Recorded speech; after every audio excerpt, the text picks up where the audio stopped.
All right, hey guys, it's Tuesday night. We normally do this on Wednesday night, but Missouri opens the basketball season tomorrow night. So this is the 573 report on Tuesday night. We tweeted out a bunch of updates, so hopefully enough people got the memo that we're doing this a day early. That some of you are going to hang out with us for a little bit in that window over there. Mitchell Forde in this window. Gabe DeArmond. Fancy new graphics. Thanks to Paul Burkhart for those. Unfortunately for you guys, same hosts. Like the show's not any better. It just looks a little cooler. So same deal. But we're gonna hang out here. We're gonna talk a little. It's so weird. This is the time of year usually, Mitch, that like we're working. We're actually working like real people job hours. Like we're working 10, 12 hours a day, and so much is going on. And I guess kind of we still are, but we just spent a whole bunch of time on Zoom calls today.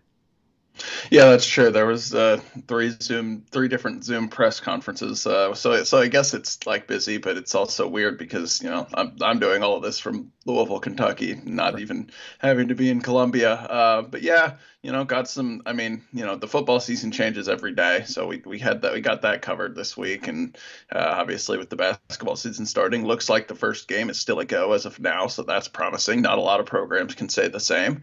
And yeah, we'll just I guess the old use the old coaching cliche of taking it one day at a time. Yeah, we'll start by going backwards, and again, want to invite you guys questions, comments, insults, whatever you got to say. Like we're not picky. If you say it and it's not vulgar, we pretty much put it on the screen. So feel free, fire away. If we don't get to questions right away, we will catch up to them throughout the show.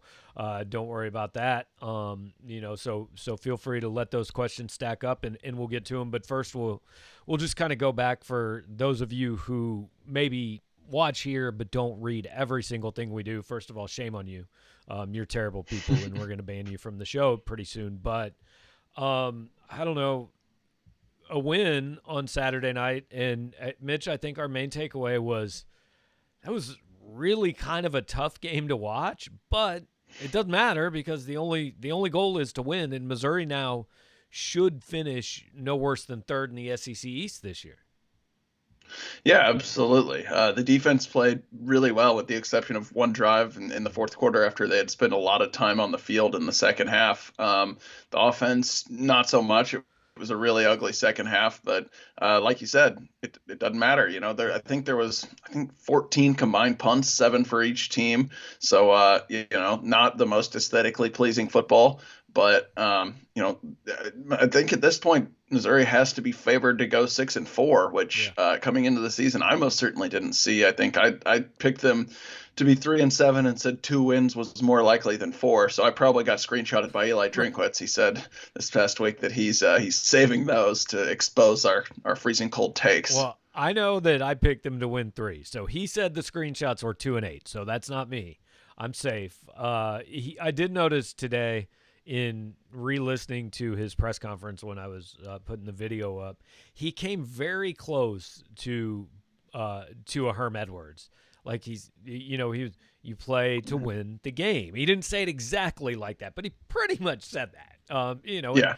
that's especially in this season. Hey, a win's a win. I don't know about you. I felt like South Carolina kind of looked like they wanted to be almost anywhere else for about 2.5 quarters. And then Luke Doty came in and it sparked them a little bit. And Missouri fans were a little nervous about that and all that. And I get that. But really, when you looked at it, the only success South Carolina had was when everybody was covered in the pass play. Missouri was in man defense, and Luke Doty just took off. Like, it wasn't even designed runs. It was just scrambles. That was all that worked for him all night. Yeah, I mean, the Missouri's run defense was great. That was probably my biggest takeaway. Kevin Harris for South Carolina has had a really good season. He had like 270 yards and five touchdowns the week before. Now it was Ole Miss who has allowed everyone to run rampant over Yeah. them. But still, Missouri was out down a bunch of defensive linemen and held him to, I think, 50 yards on like 19 attempts or something like that. And yeah, South Carolina's best running game was the quarterback scrambles. And even, at that point, like after that drive, Luke Doty and that offense wasn't a threat to cover the 99 yards in 2.5 minutes it needed to win because they just couldn't throw downfield. So yeah, back to your original point, like Drinkwitz said today, I think his quote was, everyone these days wants to turn it into a beauty contest and second guess things even after a win or whatever. Like at the end of the day, if you can win a game, an SEC game with I think they played 52 scholarship players. You'll take that every time. Yeah, and we're gonna kind of start with the comments here with these new graphics. I got to figure out the best place to put them, so we're just gonna put them up top there over our logo for now. And Case says Nick Bolton's probably a top 5 player in the SEC. That seemed like kind of a good place to start. Kind of wrapping up South Carolina. I mean, Nick Bolton's done a lot of things. That might have been the best I've seen him play. I mean, leave some tackles for somebody else, right? He was just everywhere. Yeah, he was absolutely in on every play. I'm not going to pretend to be familiar enough with every single other player in the SEC to know where he ranks, but non-quarterbacks, I don't know. I'd feel like I'd have a hard time finding 5 more important players to their team. Drinkwitz noted today he played every defensive snap and he played on the punt coverage unit. So he played, basically every snap he could against South Carolina. 14 tackles, 2 for loss. I think twice as many tackles as any other defensive player. He was in there on, really, like you said, just about every play he was in there. So yeah, he's a special player. It's crazy. Someone on the old staff told you, I think, before he had even played a game, if he's not as good as Kentrell Brothers, I'll be disappointed in us. And I think he might. Had this discussion the other night. I think he's better. Yeah, I definitely think he's better. And some people are saying he's better than Sean Weatherspoon. I think that's recency bias. But whatever. We're splitting hairs here. But I think that comment has something to do with Rivals put out a list of the top 10 players in the SEC today. I'm gonna be honest, I didn't read it. I don't know who was on it. I just know that Nick Bolton isn't on it. And I think if you're doing a top 10 list of players in the SEC, football players, Nick Bolton's got to be probably on that list. Now, look, if you're just, hey, these are the top 10 players by stats and we fall in love with skill position guys, that's cool. I get that. But, I mean, you could also do a top 10 list and probably 8 of them would be Alabama players. So, plenty of different ways to do that. The only way to make sure to get engagement and piss people off is to publish a list, which is part of the reason I didn't read it. So, so then they played South Carolina on Saturday. Everybody starts getting geared up for Arkansas, even to the point that I thought this was interesting, and I'm going to give Missouri a little bit of credit here because a couple weeks ago, we got notification at about 11 a.m. or at about 10:15 on Tuesday morning, like 45 minutes before Drinkwitz's press conference. Hey, press conference was moved back till 5, whatever. Something came up, blah, blah. And it was a little frustrating. We were kind of irritated by it. But later people said, look, we knew that the game might be in danger, and we didn't want to send Eli out there to basically lie to you guys. Well, so the Arkansas Media Corps is talking to Sam Pittman all day yesterday, and, he said, hey, our numbers are low, so I don't think Pittman was lying, but, I mean, they do the entire media day, the entire press conference, and like 4.5 hours later, it comes out, hey, Arkansas can't play. I mean, that's frustrating. You've wasted a good day of your life. Yeah, that's true. Yeah, Eli Drinkwitz told us today that Pittman called him yesterday morning, basically gave him a heads up like, hey, we're really close and we think there's a chance there might be some more positive tests. We'll see how this goes. And Drinkwitz said basically, at that point, he can't let it, it's nice to have a heads up, but he can't let it impact his day because, maybe they do end up playing by about 4 o'clock, or I think he said maybe closer to 5 o'clock. He had gotten the call from the SEC. So he was talking a lot today about how he had to be well caffeinated to stay up till about midnight last night game planning and get back in the office at about 5 a.m. I mean, he wouldn't admit this, but luckily it is Vanderbilt that's next. So it's not as stressful as if it was, I don't know, Georgia or something. But, is there a profession in the world that takes more pride in not sleeping than football coaches? If there is, I haven't run into them. I mean, I'm proud of the fact that almost every night I'm in bed by 9:30, maybe 10 o'clock. I'm happy with that. Yeah. It makes my life good.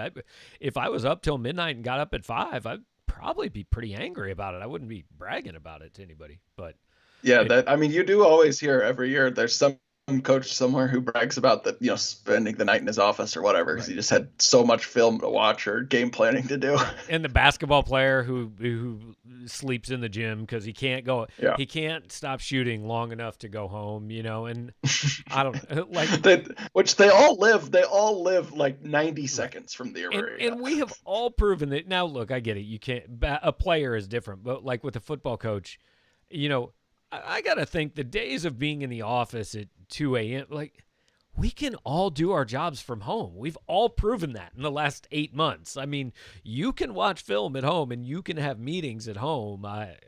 Football coaches are creatures of habit, though. So yeah.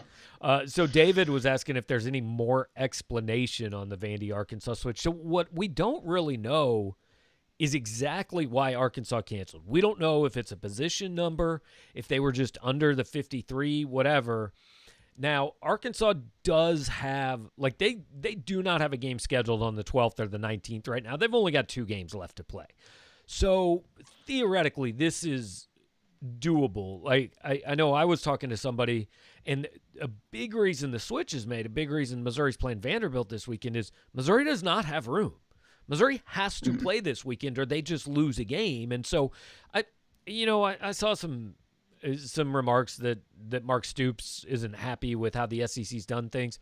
I give the SEC a ton of credit. They're finding ways to get – I mean, if the goal is to get games in, and again, if you think they shouldn't be playing, that's another conversation. But if the goal is to get games in, I'm pretty impressed with how they've done it and with the willingness of most coaches to accept it. I mean, I haven't really heard Stoops complain publicly, but nobody in this league has gone Dabo Sweeney. Yeah, no, I mean, they've clearly done a pretty good job of getting all the coaches on board. I mean, yeah, Drinkwitz had some grumbling about some protocols earlier this year, and Stoops had some frustration. But that's always going to happen. For one, you've got 14 teams too.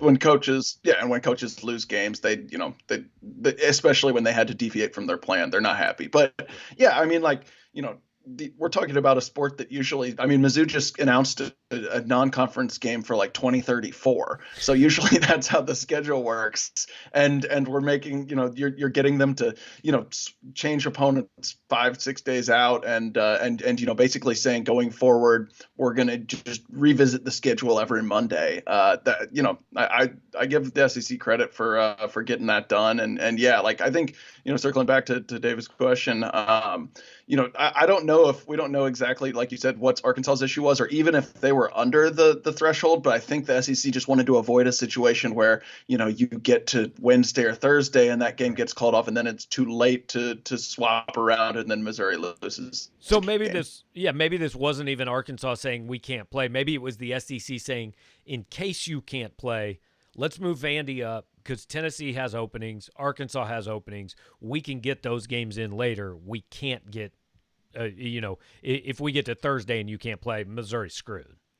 Yeah, that was more my impression. Which is incredible because all I've heard is maybe I read too many message boards, but I thought the SEC hated Missouri and did everything it could to screw them over. But I don't know. I might be reading too many message board comments. So, but like you said, we're not going to spend a ton of time breaking down Vanderbilt because they've been a little bit better, actually, I think, than some people thought in that they competed with A&M. They pushed Kentucky a little bit. They led Florida for most of the first half. But I almost had to shut my video off so I didn't laugh when Eli Drinkwitz was talking about really well-coached team with a ton of talent. And at one point he said, I know their record's probably not what they want it to be. I mean, yeah, I'm going to guess they'd rather have anything than 0-7. I'm going to guess their record is the exact opposite of what they want it to be. And then he said, I think COVID's a lot to blame for that. Yeah. Maybe, but they're just kind of not very good. Yeah, absolutely. No, there's just kind of a dearth of talent there. Yeah, I mean, obviously there's no game this season where it's like a, do or die. You don't win this and you're fired type of deal. But it would be pretty bad for Missouri to have gotten some of the wins they got this year and lose to Vanderbilt, especially because that was probably the single biggest result that contributed to the coaching search last season. I was going to say, all that said, Missouri did lose to Vanderbilt last year, and Vanderbilt Yeah. was not good. I think they were better than this, and I think Missouri Yeah. probably wasn't.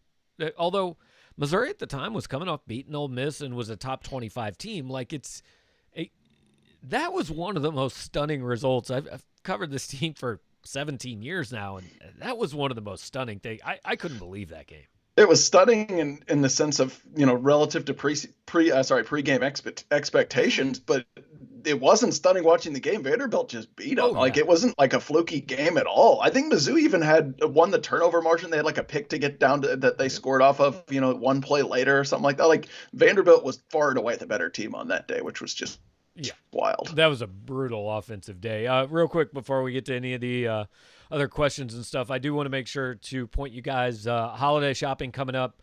You don't want to leave the house and deal with 8 million people at the store. Go to 573tees.com, 573tees.com. They present this show every week.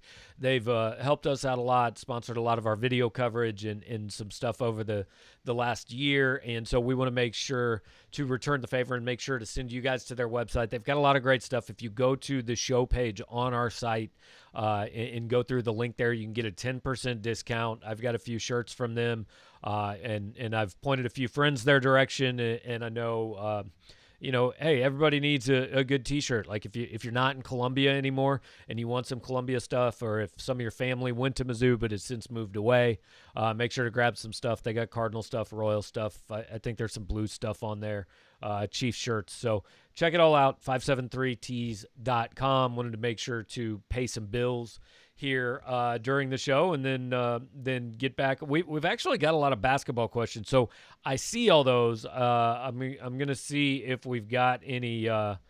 Wait, we've got a comment from another room in the Forde household. So, okay, so this is. I actually kind of asked or wrote about this on Monday. When we thought they were playing Arkansas, that I thought maybe the winner of the SEC Coach of the Year, or the winner of that game, would be the SEC Coach of the Year.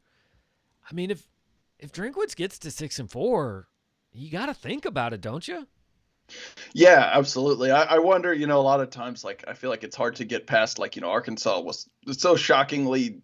Their wins were kind of shocking upsets earlier in the season, and everyone like really jumped on board. I want, sometimes that might be hard to overcome, but like if, I don't know, I think the shine's worn off them a tad. If they finish like 3-7 and Missouri finishes 6-4, I mean, both teams are, a few games better than you pick preseason, but I feel like, obviously finishing 3 games ahead would give Eli Drinkwitz an edge. I don't know. I mean, they seem like, other than Nick Saban, who probably should win the award, but won't because he's, people like to give it to the biggest upset of a coach. I think they're probably the 2 primary contenders for sure. I mean, I've got an issue with 3-7 being Coach of the Year. It would be a good job, But now, look, if A&M goes 9-1, I guess I don't have a problem with Jimbo Fisher. I kind of forgot about them. I always forget about them. And I don't know when voting for that stuff is done. Like if Florida goes and wins the SEC title and beats Alabama, I'm fine with Dan Mullen getting it. He's clearly going to win the SEC Humanitarian of the Year award. Very well liked, excellent guy. He's also winning the Golden Gloves award in the SEC, so he's just going to rack up all the hardware. But no, if Mizzou gets to 6-4, like.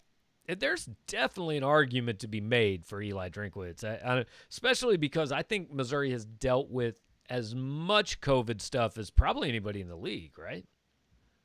Oh, yeah. I mean, I don't know. Everyone's dealt with it at some point, but like, you look at Missouri was already, kind of the first team to run out of games and have to have basically a third game changed. And then, they had to deal with the hurricane issues and having that game moved to Columbia for the LSU, which maybe that helped, but still kind of a late change. They were shorthanded in that game. Like they've had a lot to deal with. So certainly everyone has, but I don't think you'd find a team that's had to get more creative with their roster for sure. Case says that a Mizzou coach needs to literally win the SEC before they'd get the recognition they deserve. I mean, here's what I'd say to that, Case. Like, find me the season in the SEC that a Missouri coach probably deserved that. I mean, I don't know.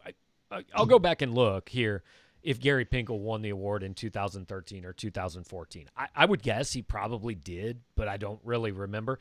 But other than that, like, what season has a Missouri coach had that he should win the Coach of the Year? Kim Anderson ain't winning no conference awards.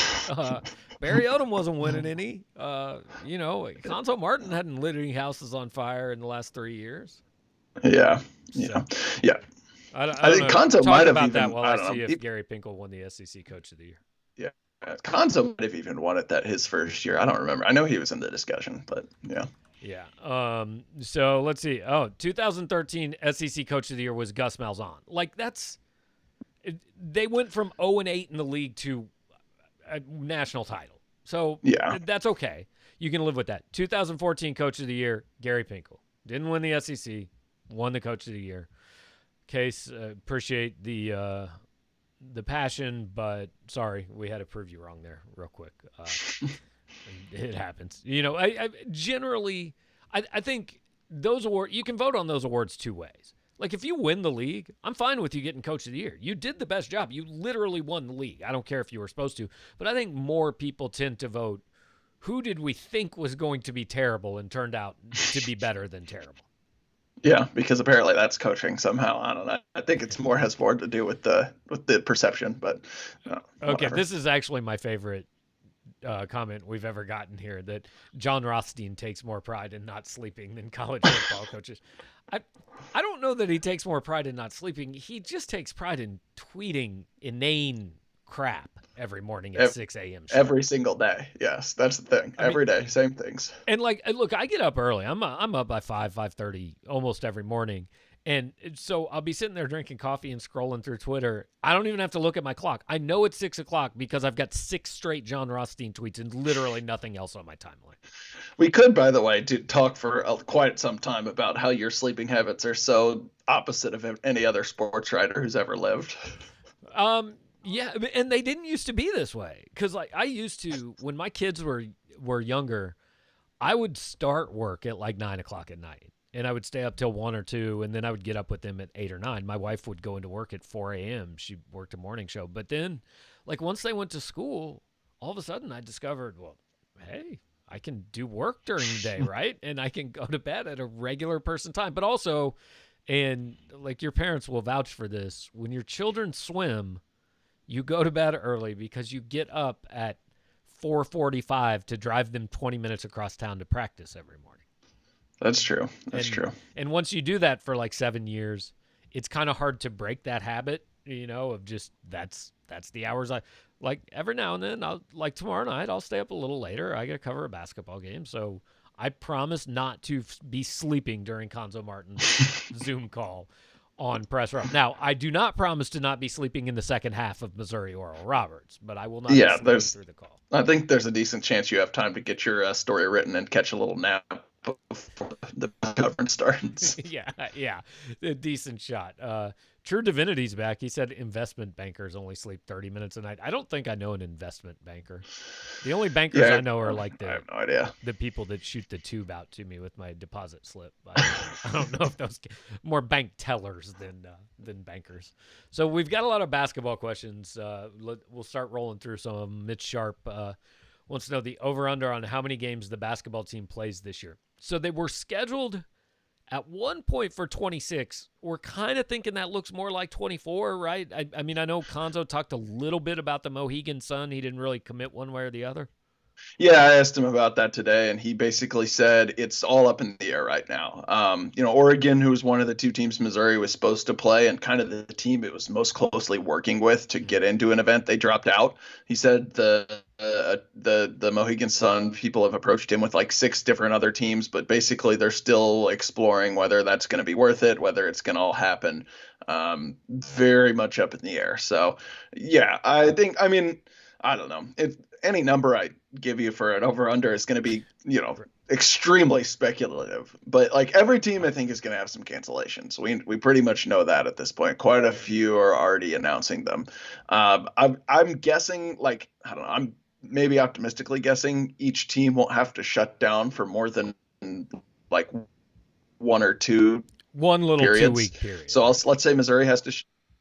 So let's say Missouri shuts down for 1, and then they have a couple other games impacted by their opponents not being able to play. They make up 1 or 2 on the back end. I'll say 20.5 is my over-under. All right. I think I said it at like 17.5. I was asked that in the mailbag last week, and that's when I thought they were playing 26.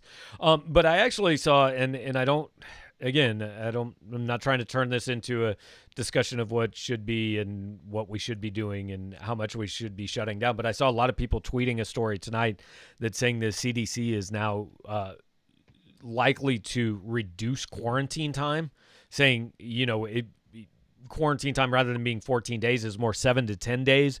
And also, if you continue to test negative, like you don't need to quarantine.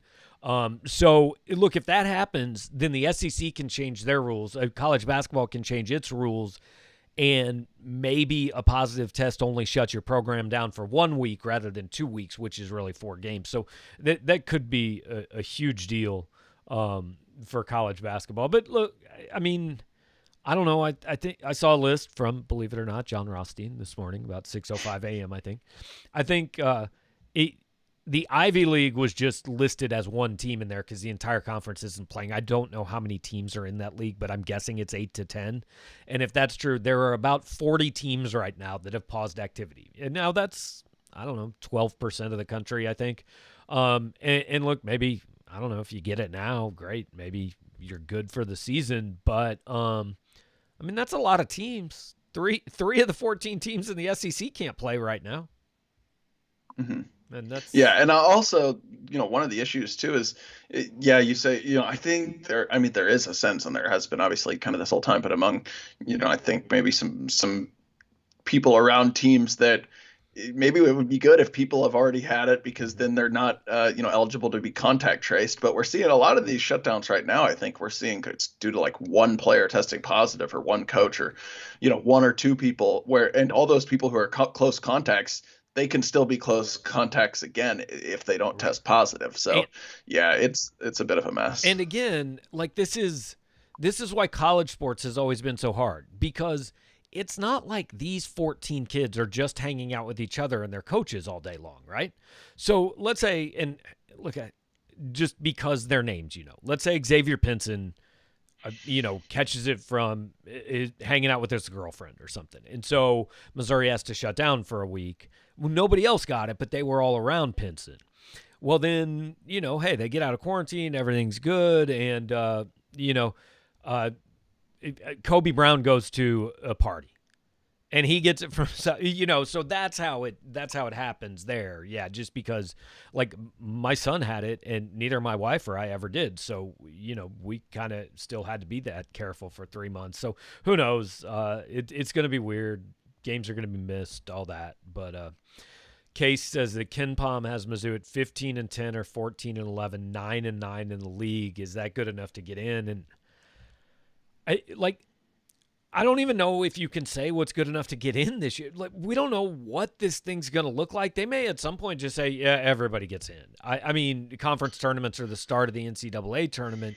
Like in a normal year, 15-10, which would equate probably to more like, 19-11, 9-9 in the league, probably gets you in, but not for sure. I mean, that's where Missouri lives, is kind of on that. Yeah, that would probably depend on which games, how good the SEC was, and what the bubble looks like. Yeah, that's basically the bottom line. Is we have no idea if these records, what the how that's going to compare to other teams, because they're all going to play different numbers of games. Right. Certainly than we've seen in the past, and also than each other. So honestly, and the committee even kind of already came out and said we're not going to use the normal metrics. It's going to be super subjective. So no, I have no way of knowing. I'm sure the quote unquote signature victories will loom large this year. I'm sure conference record will be relatively important, but I mean, who knows? And I've talked to a number of people around this thing that still don't know exactly why they didn't just go to conference only games. I think, and look, start early, right? Start December 10th and play conference only games, build in 3 off weeks to make up games, and this thing's actually going to happen. But Wichita State flew to South Dakota and then had somebody test positive there and came back home. You're sending all these teams all over the country for, and the NCAA specifically said, or the tournament committee or whoever said, we want data points for tournament selection. No, we don't have to do that this year, right? I mean, just like every other sport has managed to figure out. Baseball let a whole bunch of teams in. The NFL's adding one playoff team, maybe two. The NBA did a bubble. Only college football and college basketball think, well, pandemic, like, no, this is how we do it. We're going to keep doing it this way. Yeah, it's pretty ridiculous. I mean, like, we were talking before the conference schedule came out, like, there's no way they're just going to do this the exact same they've always done it and hope it's okay, right? I mean, like, if you're doing that, you're just basically saying, yeah, we're okay if you miss a bunch of games. Right. Like, hopefully you played 13 and you're eligible for the tournament. The SEC's going, and like, this isn't football, is it? Yeah, we're good. Yeah. And also, like, yeah, you talk about like these multi-team events, like, the talk about originally, I feel like, where this made sense was like, okay, yeah, let's get like some geographically close teams together and they can knock out like, I don't know, 6 games each because like they all play each other Missouri, like once or twice. And Boston College. And in Connecticut, yeah, everyone's going to Connecticut and South Dakota. It makes zero sense. I don't understand it at all. By the way, like, my son lives in South Dakota. It literally leads the country in per capita deaths and hospitalizations right now. Let's go have a damn tournament there? Come on. Yeah. I'll say this whole thing has actually been really good for podcasts and people who do what we do, because like just the ridiculousness and how easy it is to attack some of the decisions they've made to make for excellent content. So that's true. All right, let's see. I know I'm trying to catch up here. I know that we have basketball questions, but we're just going to kind of bounce back and forth because it's better to talk about what you guys want to talk about. I hope the SEC would prioritize Arkansas over Georgia.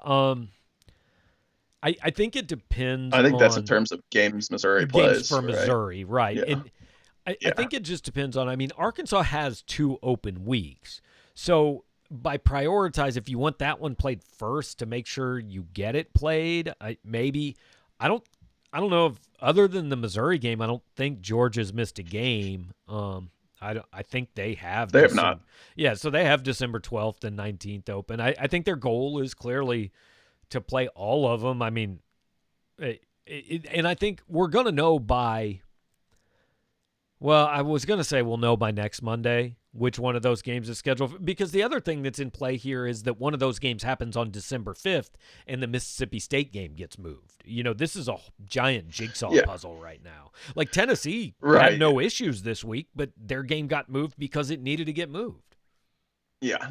No, it's 100% just get to Monday and tell us who they're playing. Like, just because Mississippi State's the team on the schedule next Monday does not mean that's who they're playing next week. Or sorry, I guess it'd be December 5th is not who Missouri's going to be playing on that date. Right. So I'm just kind of going through these in order now. I don't think the SEC hates Missouri. It's SEC fan bases and media that despise Missouri for the 2 East titles they won. All right, actually, I'm going to break some bad news here. I don't think other fan bases hate Missouri. Truly, I don't think other fan bases really think about Missouri. You want them to hate you.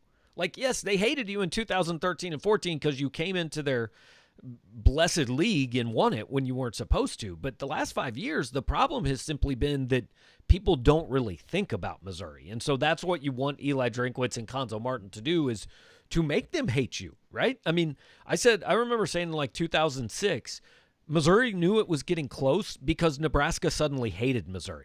Nebraska spent the first 30 years of my life giving 0 Fs about Missouri because, like, Missouri literally never beat them. So when they hate you, that's good. Much better than ignoring you. I don't know.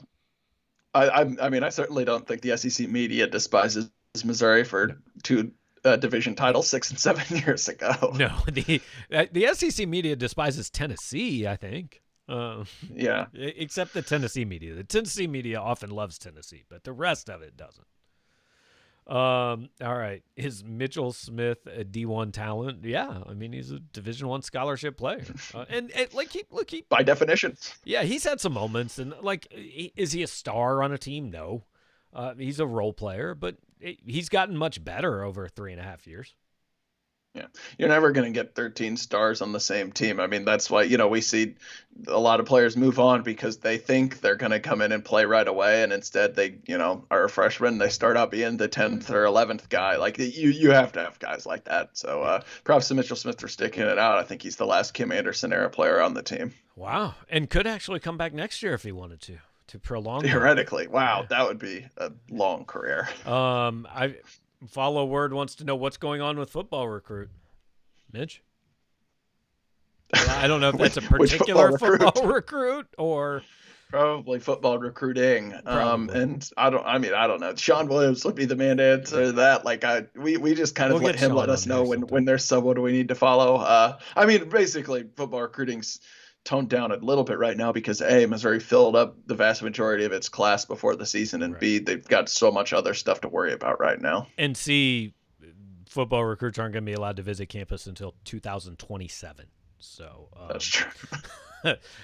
True says, all I have to say is God bless the NCAA tournament selection committee this year. It'll be interesting, right? I mean, every year, because I remember when they expanded the tournament, they said, hey, well, we're always complaining about who's getting screwed, so let's put 4 more spots in, and then that's going to fix all that, right? Nobody ever complains about getting left out now. That's why I laugh about going to an 8-team playoff. Well, that'll just solve everything. Well, no, it won't. Then number 9 is going to be mad. I mean, if you have a field that you select on kind of random, really, qualifications, unless you let everyone in, you could literally have a 338 NCAA team tournament, and the other 12 teams would be like, well, we're better than Prairie View A&M. We should be in. There's no way you have 338 eligible teams every year. Every year you've got at least 50 that didn't make the cut for some reason or got in trouble. I'm sure that will only grow. But I'm saying if you did go to 338, number 339 would be angry. Yes. You're definitely right. But it is going to be fun. And I'm actually looking. Did you watch the playoff rankings tonight? No, not at all. Do you even know what they are? I've been working. I know. I have no idea. I've been writing a story since we got off Zooms about 2 hours ago. Okay, so I'm going to look them up because what I was interested in is when the playoff picks its 4 teams, it's going to be phenomenal because you're going to be talking about whether 7-0 Ohio State is more deserving than 9-2 Florida, right? I mean, the way that these teams are going to be compared is kind of crazy. So it's 1 Alabama, 2 Notre Dame, 3 Clemson, 4 Ohio State, 5 A&M, 6 Florida, 7 Cincinnati, 8 Northwestern, which I think is about what we expect until BYU is down at 14. So BYU basically is screwed. They have no chance. Yeah, they need to schedule some Pac-12 teams or something. BYU is behind Iowa State. Ouch. That's yeah. They're also 3 spots behind Oklahoma. 3-0 Oregon checking in at 15. I mean, but that's the thing. They're 3-0. They're only going to play 4 more games. I mean, how do you really know? And what if one of them gets canceled? It's going to be fun because people are going to be so pissed off about it. They started the season going, yeah, just play games. We'll be fine. We understand. And nobody's going to understand. Oh, that lasted 0 minutes. I mean, we talked about it on here before. That first weekend when Kansas State lost and Iowa State lost, there were fans on both websites calling for the firing of their very successful head coaches. Yeah. It's, there's been 0 perspective, which is great. I mean, it's, sports wouldn't view what it was if it wasn't for the uber passionate fans. So, have at it. But yeah, it's going to be a mess and that's fine. Just, whatever. Well, and my favorite part is the coaches and administrators completely losing perspective. Fans don't have perspective, and that's not an insult. That's why you're fans. I get it. I didn't have very much perspective when I was watching David Carr throw for 627 yards on Sunday night, but so I get it. So Follow Word says, if Mizzou beats Vandy, would they be right there in the top 25? In the coaches poll, I think so. I mean, they were 3 spots out last week. Now, I don't think beating Vandy does that much, but three teams toward the bottom of the top 25 are going to lose, and so they will just move up because the people who vote for these things don't watch any games. They just look at, well, had them 28 last week and they won, and 22, 23, and 25 lost, so we're going to move them up. It'd be kind of weird to be 4-3 and be in the top 25, but they'd have a chance. Yeah, I guess. Oh, yeah. Don't think Vandy really moves the needle. It just kind of depends what other teams around him do. Yeah, and I actually looked. They didn't get any points in the AP poll. So clearly, media idiots, coaches geniuses. Until the media has them higher, then coaches idiots. Let's see.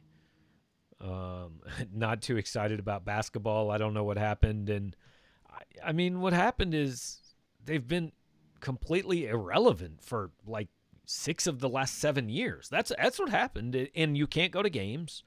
They're going to be difficult to find. You're going to need the ESPN app to watch a lot of these games. But yeah, it's not hard to figure out. They just haven't been any good for a while. Yeah, and they, it's not like there was like a splashy off-season addition to. Right.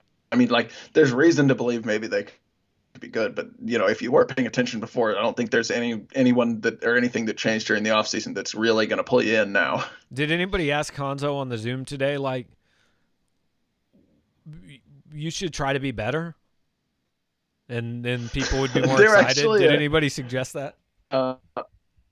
I mean, a few people asked, like, what I think one person at least asked, like, what is the goal for the season? Right. And I think the answer was something along the lines of, well, there was that one. Then I think Mark Smith did say win the SEC, which is a lofty goal, but right. Admirable, I suppose. And then there was a good answer. Someone asked, like, what do you anticipate will be like a big difference in the offense from last season? And Konzo was like, hopefully we make more shots. Yeah, he laughed. I liked that. That was a good answer.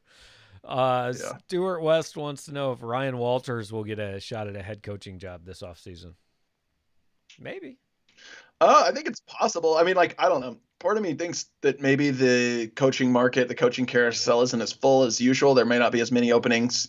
There's still going to be a few, but I don't think as many places will move on from coaches. But I don't know. I mean, like, I've always thought he has, kind of the makings of a future head coach. You can kind of see him.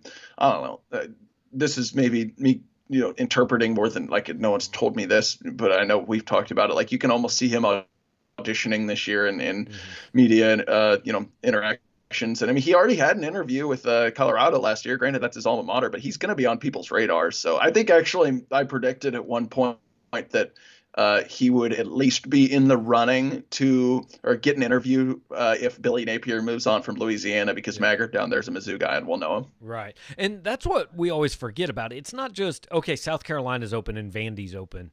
Well, what if Vandy hires Will Healy? Now Charlotte's open. Right. Or like you said, what if Billy Napier gets a job? Now Louisiana's open. So it's kind of that domino effect where, no, he's not going to get a Power 5 job this year, but if that right Group of 5 job comes open, that's certainly a possibility. Follow Word also wants us to not talk about basketball until they start winning games and competing. I mean, like, look, if we could only talk about teams that won a whole lot of games, like, I don't know what the hell we would do with ourselves most times. That'd be tough for us to continue to earn money. So I'm going to have to say no. Yeah. We're going to go ahead and keep talking about them. Like, you don't have to listen, but we appreciate that you're here and you are listening. Yeah, for sure. Was the LSU game the ceiling offensively and not the floor as many of us had hoped? Haven't seen many explosive plays. Well, first of all, like, you could not have thought that game was the floor offensively. I mean, that was right. 40. Yeah, the 2 games before it were worse. Yeah, and I understand Bo Pelini's defense is pretty poor, but it was still 44 points and 500 yards. But I do think people made the mistake of thinking, oh, hey, this is Connor Bazelak's first start, and he threw for 427 yards or whatever. It's just going to get better from here. And progression is not linear. There are going to be games like Saturday night when he struggles, and frankly, like, Eli Drinkwitz, I thought was pretty hard on him in the post-game press conference.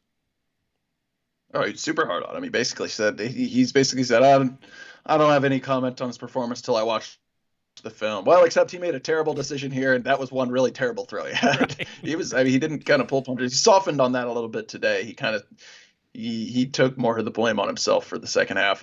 Yeah, I mean, like first of all, like you said, he's a redshirt freshman. That was his first career start. Like he's going to have some ups and downs. Secondly, and we were even saying this at the time, and again, I can understand why you were excited about that win, but like LSU has made a lot of teams look way better, a lot of offenses look way better than they really are this season. Their defense is awful. It is terrible. Yeah. So, and the last few games have been a little bit of regression to the mean. Yeah, I'm not saying the LSU game was the ceiling necessarily. Like, they could have a game like that again, but I think it's pretty easy to make the case that was the worst passing defense and probably overall defense they played this season. Yeah, and I'd say it was closer to the ceiling than the floor for this team. Now, that doesn't mean next year or 2 years they can't be better, but for this team, definitely closer to the ceiling. Jake says Bruce Pearl knows the hammer's coming when he has 2 5-stars coming in and decides to self-impose probation. Hope the NCAA looks through his fake town.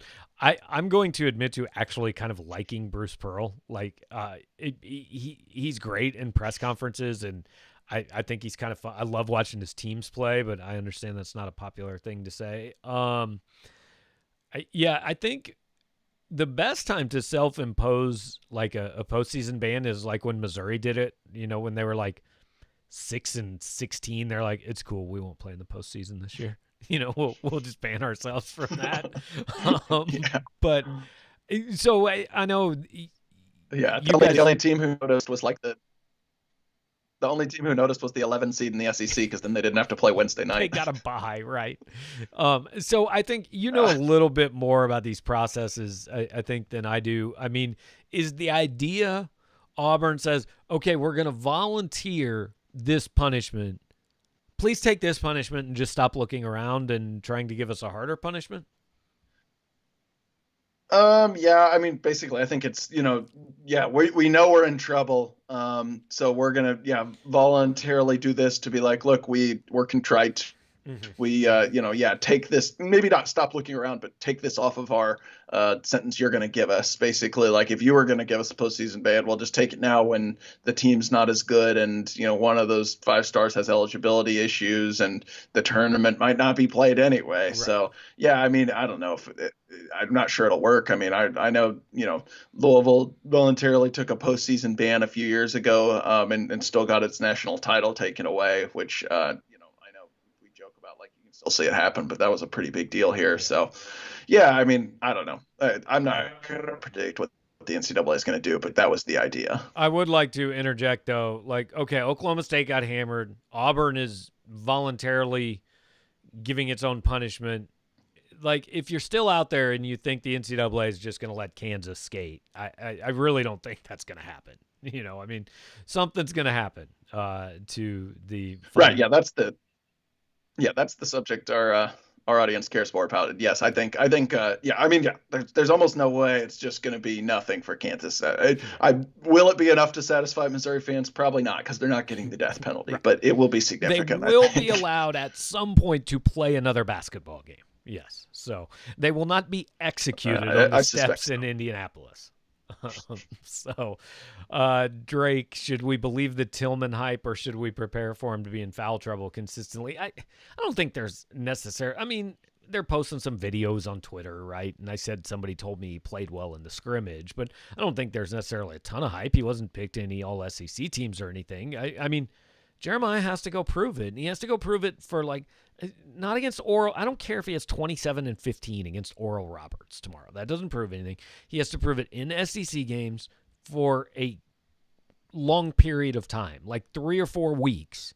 And then, you might start to buy into, okay, he can stay on the floor and play consistent, be healthy and stay out of foul trouble and play consistently good basketball. But we're not going to know till February.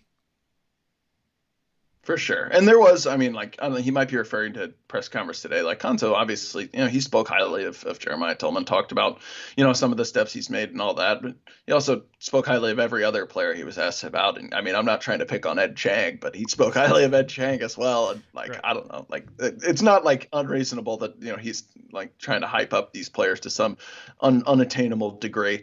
Right. The big thing with Jeremiah Tillman is obviously consistency. And, we've heard before how he's looked so great in practices, and then it gets to a game. And Conzo even said this today, like, he's a different player in practice versus a game. When it gets to a game, and the emotions kind of ramp up, and you get into a competition, and you've got people talking to you and stuff, it's a lot harder to, and you've got refs who know you as someone who fouls. Let's face it, like, it's a lot harder to keep your cool or not get psyched out or not foul. So, I mean, that's going to be the question that, we still haven't had answered. Or to not flip the double bird at the TV camera, which is still my favorite Jeremiah Tillman moment ever. I encourage him to do that. I encourage him to do that again. That was excellent. I actually call that, you probably won't get this reference, but some of the people watching might. I call that the Glenn Dandridge Award. He was a kid who, he was in like the Marshall Brown recruiting class, like 2005. And I mean, if you talk to people on that team, they would tell you, like, I don't think I've ever seen him miss a three in practice. And then he got into games and he shot like 9%. I mean, they just never, ever went in. He had the prettiest shot I've ever seen. Just once the lights came on, he couldn't make them, So, yeah, but I'm rooting for one foul out so we can get the double barrel salute to SEC officiating, and then, let him stay in the rest of the games. That'd be fine. All right. True has basketball rapid fire for us. Okay. So we'll just do these one at a time. We will be not so rapid. Leading scorer.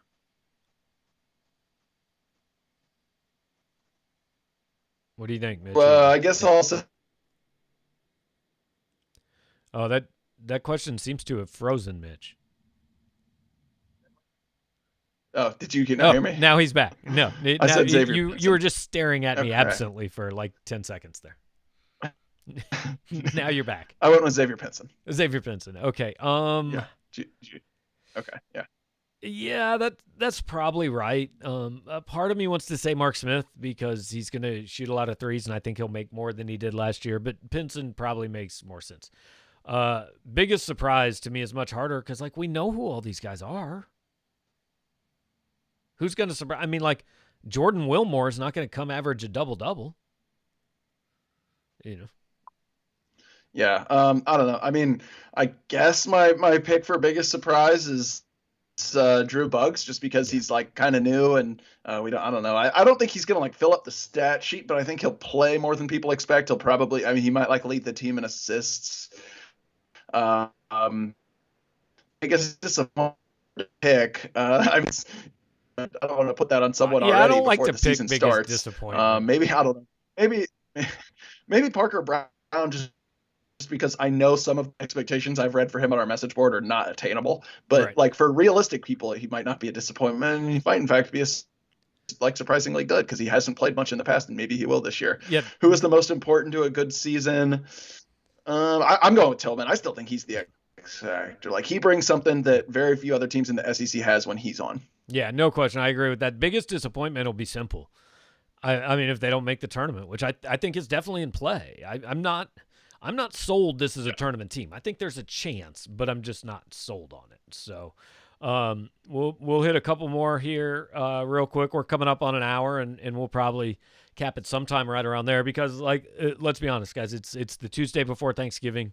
We've been working all day. We got a lot of stuff we want to get done tomorrow so we can hang out with our families on Thursday and get stuff done in advance for a busy week. But Follow Word wants to know, can we honestly judge Connor with the players and players out because of COVID-19, lack of explosive players and offensive linemen? I'm not sure you can really judge anybody this year, right? I mean, you might be able to see, okay, Kyle Trask, yes, I can judge he's having a hell of a year and he's going to be a really good player. But no, I don't draw any final conclusions on Connor Bazelak or anybody else on this team off this year. No, and hopefully that's not the interpretation we gave earlier. I mean, like, we weren't saying like, he can't get back to the LSU performance or anything like that. Like, yeah, he has dealt with a lot. He's had a lot of games with rotating casts of receivers. He's had 2 starting offensive linemen out for each of the past 2 games, and also he just didn't really get much time to practice with the team and learn the offense this offseason. And he started 5 Yeah, I games. mean, like, there, yeah, exactly. You expect any redshirt freshman who is still going to be a redshirt freshman next year to improve, but I think him especially because he's never really had like a full offseason with this team. Yeah. Okay, so last one, at least that I see for now. Jake wants to know: is it possible for Mizzou football to get back to the 85 scholarship limit next year, even with putting York, Boo Smith, and Looper on scholarship? It would be very, very difficult. I think they are, as of this morning. I think they were at 7. I forget if it's 73 or 74. Um, uh, so even adding 3 guys, I mean, I don't know that they can take 29 signees. I don't know if they can do the scholarship gymnastics. I think it's a 2-year process to get back to 85. I think you're hoping to get to high 70s, maybe 80 this year, and then 85 next year. Yeah, and like of those, that 73, 74 you mentioned, that includes a few opt-outs who are, may not be let's back. face it, may not come back, and other guys who are going to transfer. Like, you're going to have some roster attrition. So yeah, no, I don't think they can. Also, I'm curious. I think this Jake B might actually be Jake Bresky from the football staff asking us to give us his advice, because he knows we're so good at our jobs that we can be of value to the football program. I hope it is. So I want to ask you guys to do a few things before we sign off here. First of all, once again, check out 573tees.com. Pick up just a couple of stocking stuffers, Christmas gifts for your kids, your husband, your wife, whatever. They've got some good stuff there. So please go help small businesses in this time, but especially the small businesses that have helped us out. So my wife and I are trying to do a lot of our shopping locally this year. So hope you guys will do the same and check out 573tees.com. Shout out to Paul Burkhart, who gave us some new graphics. He put us in little boxes in the show, which I think makes it look very professional. It makes it look like I'm not just throwing this together with duct tape in my home office, which also serves as the guest bedroom in my house. So but appreciate that. Appreciate all you guys being here. Before you end up leaving, hit the like button, subscribe to the channel. I will be back at, what time do they play? 11 o'clock on Saturday? Is that right? Yes, they do. Mm-hmm. So we will start football pregame at 9:15 on Saturday morning, and I believe somebody had asked if we were going to be doing game day stuff for basketball. We're not doing it for Oral Roberts. We're not doing it for some of these smaller non-conference games. The current plan is that we're going to do a pregame and a postgame show for bragging rights and for all the SEC games. We probably won't do the in-game watch along, but we will do a pregame and postgame. One of us will be covering games. Mitchell usually probably will actually be there at the home games. Then road games we'll do a little bit differently, but he'll still be on post-game Zooms and things like that. And so I'm planning pregame and postgame, but not for Oral Roberts because I'm an excellent humanitarian. I said Mitchell could go back to Louisville for Thanksgiving, and I would cover my first live sporting event in 8.5 months tomorrow. So I heard Mitch. Was much appreciated. Yeah, we get concession that was much stand. Appreciated. Boss of the year. Yeah, there you go. We get concession stand vouchers at Mizzou Arena this year, so I'm very much looking forward to that. That's actually like a huge upgrade. I'm jealous. I'm looking forward to going and getting some Lion's Choice or something when I cover a game. I'm gonna have to. I'm gonna be pulling a Schiffer, tweeting about my Dippin' Dots at halftime. So get some plain vanilla Andes. He goes to the Andes stand and gets plain vanilla. It's terrible. Come on, Schiff. All right. So look, sit around, enjoy your families as much as you can this time of year. Eat too much, drink too much, watch too much football, hang out with us a little bit. Basketball tomorrow night, football Saturday. We'll have stuff in between then. But thanks for checking it out. Mitch, I'm sure we will probably see each other on the internet again pretty soon. But happy Thanksgiving to everybody down there. Yeah, thanks. You too. Happy Thanksgiving, everyone who's watching.